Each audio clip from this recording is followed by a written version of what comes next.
Hello, clay lovers. Today we're making a cactus wall face. This actually came as a custom order from a wonderful customer. She sent me a couple of pieces that she has on the wall and said, "Hey, can you make a face cactus that can complement this?" And I said, "Absolutely, I can." So when you get something new like this that you don't have a script for, what I encourage you to do is take a look at images on Pinterest, online, draw something out if you can, but just kind of get an idea in your mind.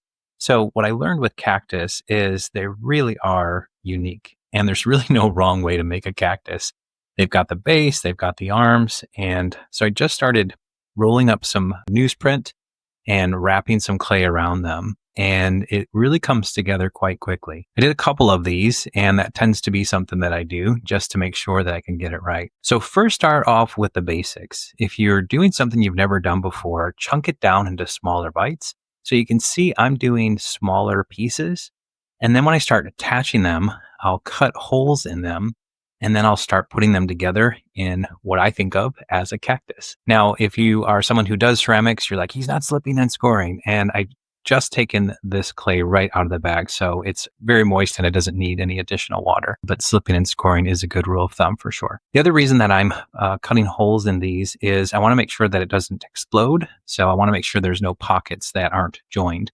And I'll put a hole in the back that will let the air out. So you can see it's coming together, still a little abstract, but let's go ahead and put some designs in it. Cactus, as you know, doesn't actually have leaves, but they do have different spikes, and their leaves, if you will, are the wonderful green skin that we see. So again, it's a great idea to always go out and take a look for inspiration and see what's out there. And cacti really come in all shapes and sizes, from the towering saguaro to the tiny round pincushion cactus, but that's what makes them unique. So they're green because of the chlorophyll, just like other plants. Even though they don't have leaves, their stems do photosynthesize to keep them alive. And when you're adding texture and spikes, did you know that cactus spines are actually modified leaves? Instead of broad, flat leaves like other plants, cacti evolved spines to help conserve water and protect themselves from thirsty animals. And if you watch my channel for any length of time, you'll know that I do love faces. And so this is where the face comes in.